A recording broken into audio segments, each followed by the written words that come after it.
Hi, welcome everyone.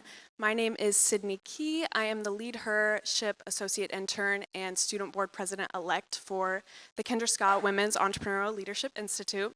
I'm so excited that you are all here today and that we are all in this session focused on intentional leadership. We're going to be learning a lot from Janice Omadeke and how to use intentional leadership and intuition in order to excel in the face of challenges. And so just a little bit more about Janice. She created the Mentor Method, which is an enterprise software that transforms company culture through mentorship. And she was named one of Entrepreneur Magazine's 100 Women of Influence in 2022. She is also one of the first 100 Black women in the United States to raise over $1 million in seed funding for a tech startup. And she is the first, yeah. And to top that, she is the first Black woman ever in Austin, Texas history to have a venture-backed exit. And so Janice is truly incredible. She's a proven thought leader that's been recognized by Forbes, Harvard Business Review, Fast Company, and many others. And so Janice, we are so excited to have you here today. Thank you. Thank you for having me. Let's just get right into it because we don't have much time. But could you tell us a little bit more about who you are and your story? Yes, but before I do that, I just want to give you a quick shout out. So, this is Sydney's first public speaking engagement ever as a sophomore. Thank you. That's a big deal. As a sophomore in college, to be in front of you incredible women, I don't think I had the gumption, courage, or intentional leadership skills to do that. So I just want to give you your flowers. Here you go. Thank you. And just a phenomenal job already. Phenomenal job. Thank you so much. And so now that I'm done out of my auntie phase of praising you, your question was just around my story and sort of how we got here. Yeah, a lot of hard work and incredible mentors is what I would say. I'm from the DC metro area originally. I moved to Austin in 2018 for the Mass Challenge Accelerator, and I was only supposed to be here for 4 months. But 5 years later, here we are. Before I started my entrepreneurial journey, I was heavily involved in the corporate America space, as I call it. So I was a graphic designer, lead graphic designer for some of the top companies in the world, predominantly in defense contracting. So you can imagine, very old, very male. I would walk into rooms and people assumed that I was either somebody's wife, assistant, and not actually the person that was leading the meetings and responsible for multi-million-dollar budgets. So definitely had to overcome a large amount of misogyny and bias and was able to navigate that through mentors. The journey to actually finding a mentor was harder than my actual corporate career. So in my first 5 years of my career, I went from making $35,000, 4 roommates in a tiny, tiny house. Like, that house should not have had 4 people in it, quite frankly. But really focused on my education. So I got my PMP certification, which is for program management. Really great. It's still out there. I recommend that a lot of people look into that. I got my government security clearances as I continued progressing through defense contracting. Studied entrepreneurship from MIT and strategic management from Harvard. Really thinking about the way that I could use my strengths and creativity, but also just the way that I never feel more alive than when I'm thinking about business strategy and operations, and how did I use both sides of my brain to make myself indispensable. And so the combination of, that formal education with just my natural creative pension, if you will, led me to a really exciting career. So in that 5-year time frame, I was able to go from 35,000 into the 6 figures class. I paid off all of my student loans, my car title for the car that I had at the time, and was in a position where I could also support my family.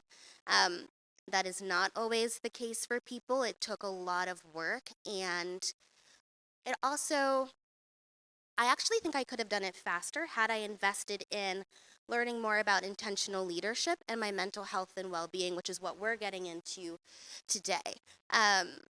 Once I started learning more about who I was as a person and stopped trying to mimic what, not to, well, I think, how many of you remember the show Scandal? Show of hands, don't leave me out here by myself. Okay, good, I'm not alone.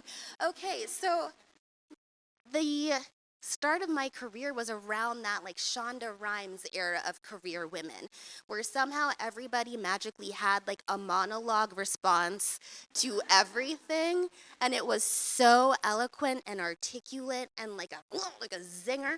I'm not like that. I am an introvert. After this, I have a couple of meetings with my team, and then nobody's gonna talk to me until Sunday, and it's gonna be great. Like that's not how I was wired, and so I would see that and I would read Marie Claire magazine on Superman pose and all of these things and I just never saw like myself in those. So I spent the early part of my career trying to fit into these molds of what society told me a leader should be.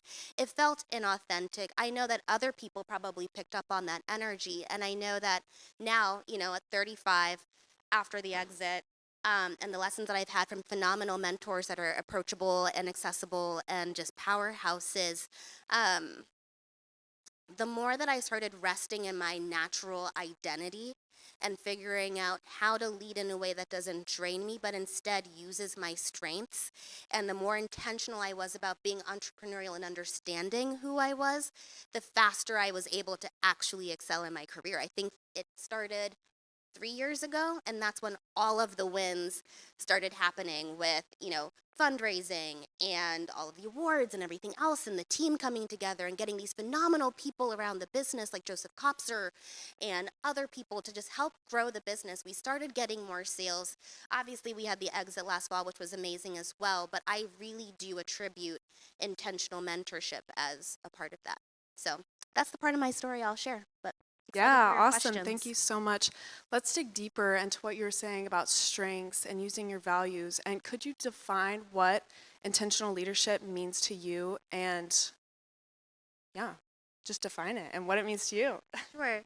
Intentional leadership to me is using who you are as a person. Like when you wake up, you haven't checked emails, you haven't responded to anything, you haven't opened up Instagram, you just wake up. Who are you? How are you feeling? What is your identity when nobody is asking you for anything? That is like your true core of being. And let me know if this is too woo woo, but I really believe in this. When you know who you are and you're able to then use that to model your leadership style, that to me is intentional leadership because you're not only respecting yourself, you're respecting the time of everyone else around you. You're a better communicator, you're a better boss, you're able to actually hear what your team members are saying so that you can all solve problems together. You're able to understand what your investors or your customers are asking you for because you're spending less time in your head trying to fit into some mold or thinking about how you're responding and instead just leading from your natural essence. Yeah. And so, what did you do to develop this intentional leadership style that you have? A ton of therapy. I'm Congolese American, so proud daughter of immigrants. Emotional availability, vulnerability, openness, those were not key Omadeke family traits, I would say. And so I really had to learn how to tap into myself.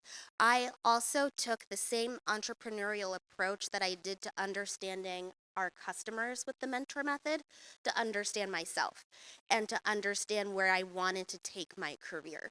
So when you're building out your business, and you have to do this pretty frequently, just updating your customer personas. But in the beginning, you want to have a few persona profiles so that you understand how to communicate to your customers, where to find them, what problems are you solving for them, what their price point might be, those psychological and emotional triggers to get them to buy whatever it is you're selling.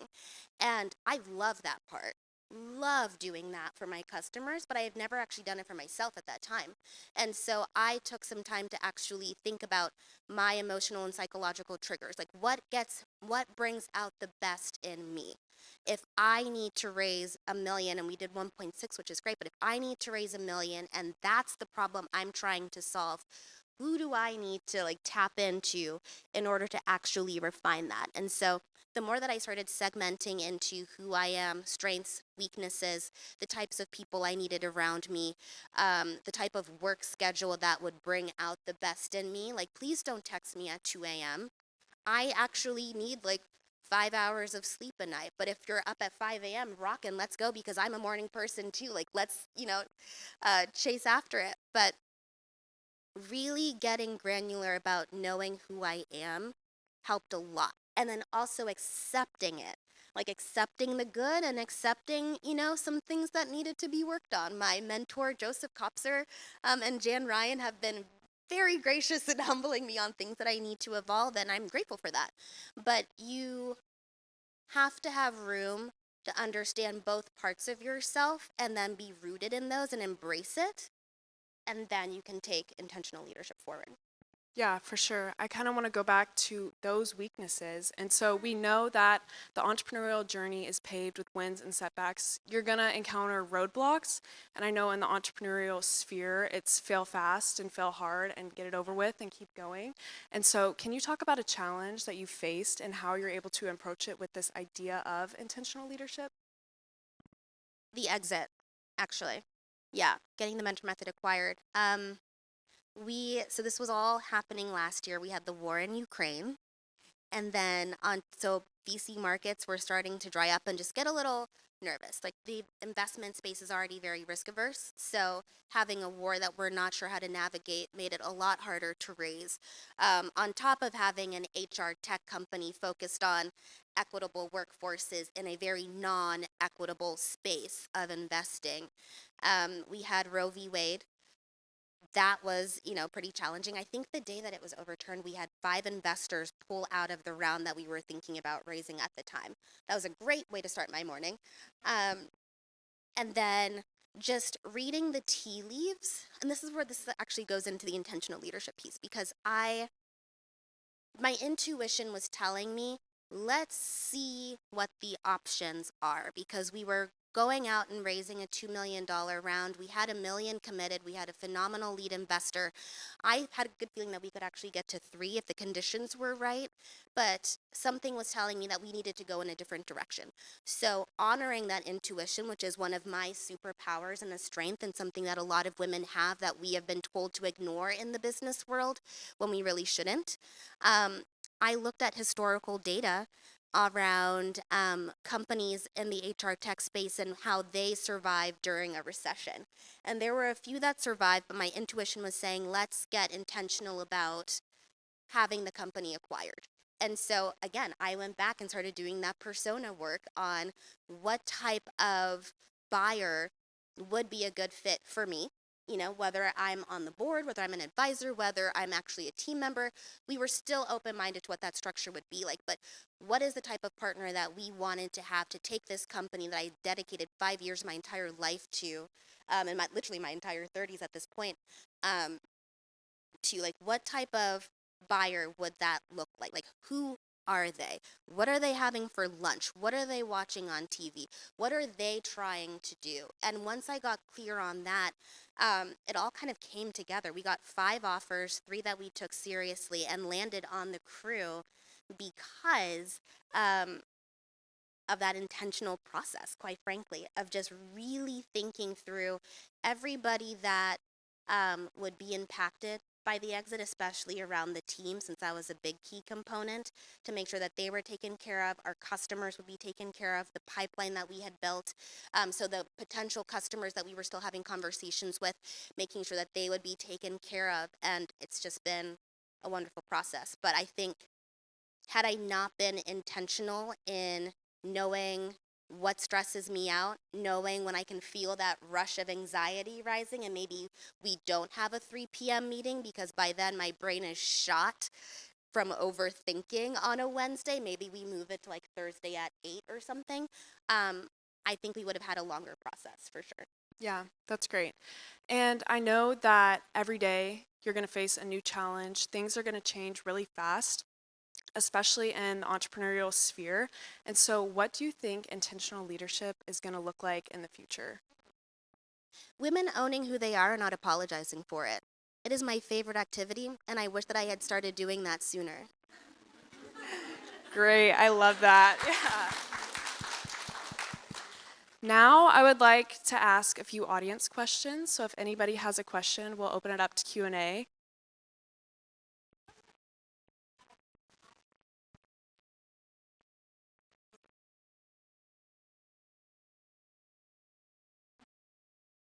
I mean, she's right here. Do you mind?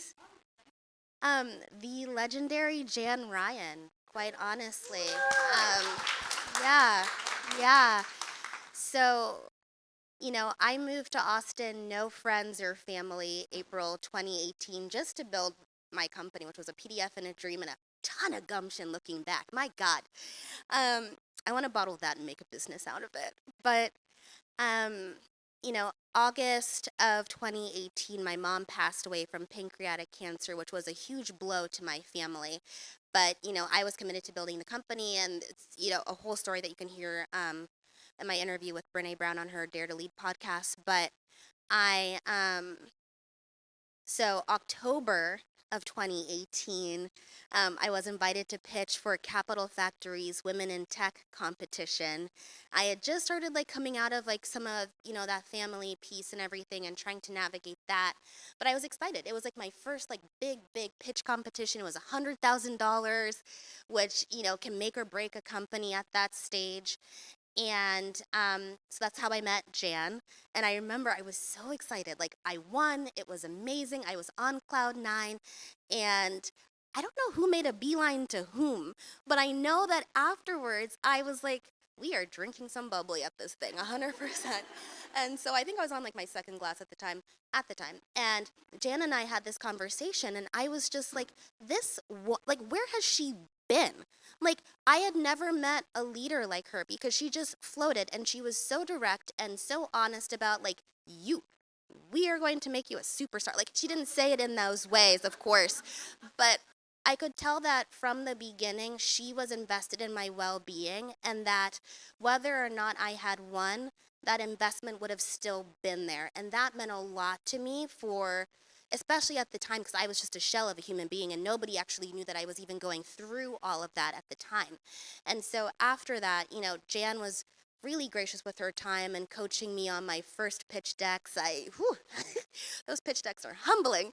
So, the grace that she showed with her executive leadership skills and being, you know, both this phenomenal leader with this incredible tenure and traction, but also being somebody that you're okay being soft with and being like, yeah, this grief really hurts and it sucks and it's hard.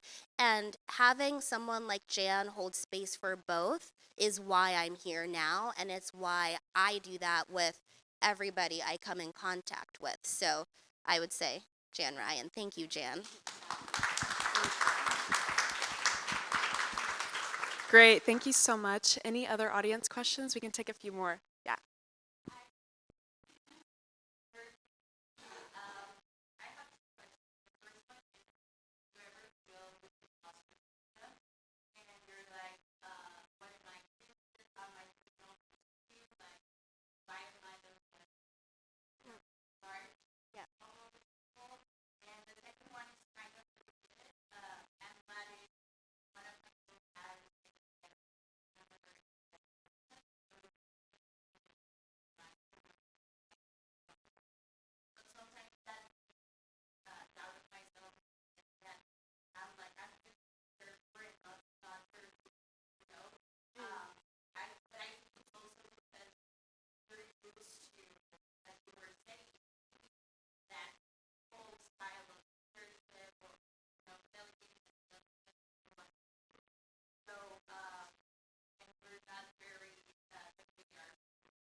Yeah.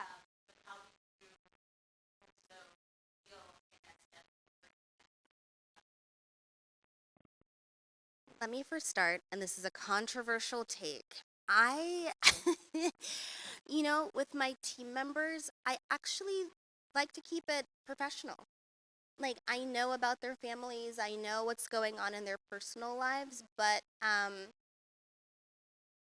you know, if they are the type that wants to go out for two for $5 tequila sunrises on a Thursday, that's none of my business. Like, you go for it. I just don't partake because we just have a lot of work to do. And so I do try to maintain that boundary of being friendly without necessarily needing to be like besties and buddies with each individual. But that's just a personal preference of mine.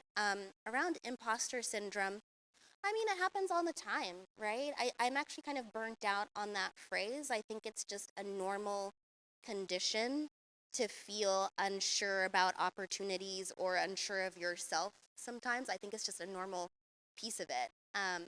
But depending on what it is, actually, can we talk about the green room? Are you okay with me talking about that scenario? Okay, so Sydney and I were in the green room, and she was like, "Oh my God, like I'm a little nervous," which I don't even know why she's killing it, but and I knew that, and I told her I was like, during the screening meeting, I would have asked Leslie to bring me someone else if I did not think that you could do it, but I told her that whenever I'm feeling insecure going out to a speaking engagement, like, will I say the right things? Will people identify with this? Will I sound like an idiot? Depends on how much coffee I've had. I don't know.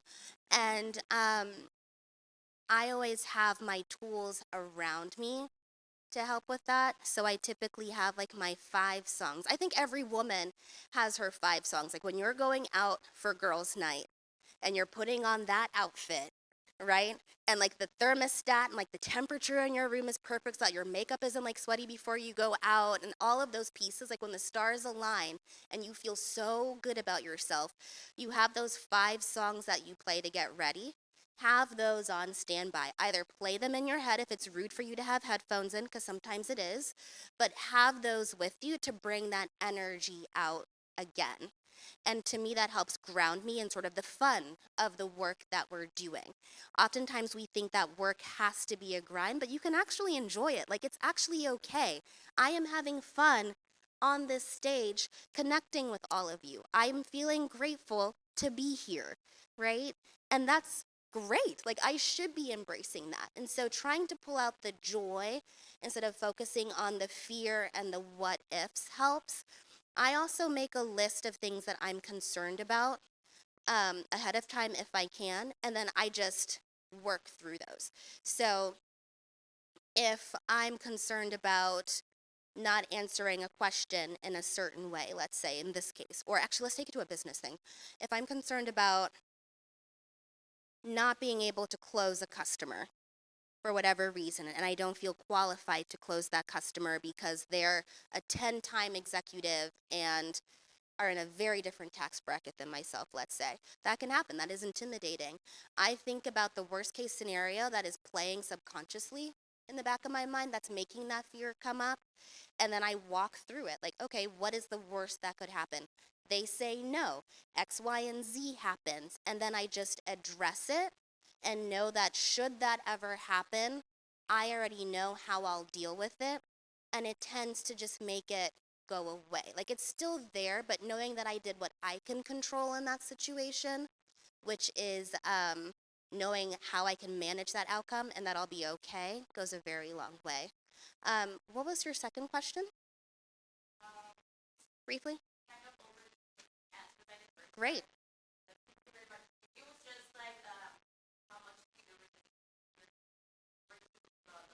Yeah. Um, I have everybody on my team do an Enneagram assessment, actually. I am a proud Enneagram 2 Wing 3, for those of you that know what that is. But an 8 in the business world, I'm not messing around. So um, I actually like to do that as a part of my new hire onboarding because it helps me get a sense of who they are in and out of work. For those of you that don't know, the Enneagram is just a personality assessment, and it helps you understand sort of who you are when you're, rested, triggered, all of those pieces. And I ask them how they relate to that. Like, do you feel like this is actually you? In what ways do you feel most strongly connected to it? In what ways do you not? I also just want to know how to be the best possible leader for everyone on my team. So I just ask them, how do you like to be communicated with? We had our head of product has two young boys, I think 9 and 7 now, and they're running around all day. So for him, he was able to get his work done from like 9 to 2, like 9 p.m. to 2 a.m. But knowing that, so that when I'm slacking him at, 9 a.m., I'm not getting frustrated, but I actually know his working style helps me be a better leader. So asking, schedule wise, what's going on? Is there anything outside family wise? Like, I remember when my mom was going through chemo, I was still working at PwC at the time. And I was very comfortable leaving and never talking to them again because they never cared. And they never asked what I needed. It was the same, like, we still need you to work 16 hours a day. Like, sorry about your mom, but like, we need you to work 16 hours a day. And so I personally make sure that I never make somebody feel that way again because it's a horrible feeling when you don't feel like your boss can actually see you. So that's really it. It's getting to know somebody so that you can be the best possible leader for them and maximize their outcomes and bring out the best in them, and less about, becoming besties and wearing best friend bracelets or whatever the case may be. Okay, we are being told to wrap. We have 3 minutes, but it's fine. Okay, we can do one more. I saw you here in the black. Yes.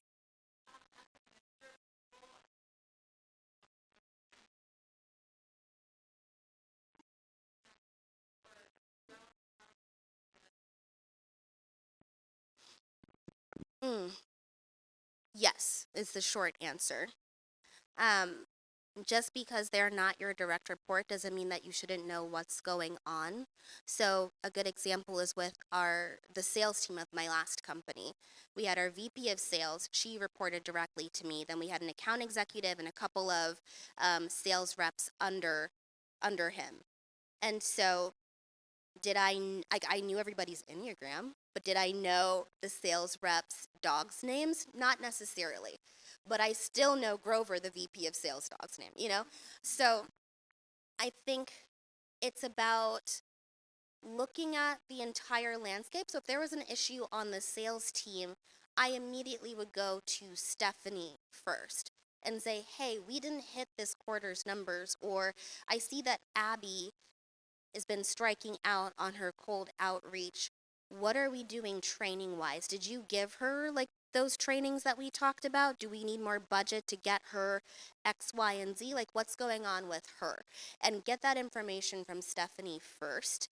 And then let Stephanie know, hey, I'm going to have a conversation with Abby as well. Because we were a small team. Like, it's not like if I was the CEO of PwC, very different. I don't even know who that is, quite frankly, and I never did, right?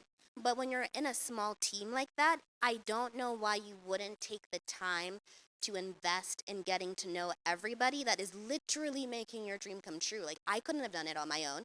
I could not have gotten to that exit without them. And I know that. And they know that I know that, right? Because I tell them. And so it's important when you're on a team to just be respectful of everybody and have those conversations. So after I would talk to Stephanie about it, I would send, this is like an actual situation that happened. I sent Abby a very polite Slack message like, hey, don't freak out. I'm going to send you a calendar invite for this time. You are still on the team. Just want to check in and see how I can support you and see if there are any questions that I can answer and just have a quick conversation. Right. And then, like, I would send a Slack message ahead of that, like, hey, just want to let you know again, you're not getting fired. Just want to talk. Because it can be intimidating. She was 22 and working on, such an incredible company. But um, all of that is to say it's important to get the high level conversation with your direct report, but then also hold space to actually hear from the individual that you're discussing or hear from those that are involved in the situation to make sure that you're getting that diversity of thought and that diversity of experience that you can make the best decision. The last thing you want to do is just take one person's word for it when you don't know. Like, what if they're covering their own behinds by blaming it on, the most junior person on the team, assuming that you won't have a culture of, equity and listening and understanding. So that would be my approach. Talk to everybody, because if Michelle Obama can do it, we all have the time if she can do it. Thank you so much for all the questions. Just one more quick question before we wrap up. Okay. A lot of the room is students that go to UT Austin, and so if you could go back to your early 20s, what is one piece of advice that you would give yourself about your leadership journey? The things that people try to use to hurt your feelings and break you are actually the things that they're most scared of, and you need to pour gasoline on those, because that's what's going to make you successful. And here we are.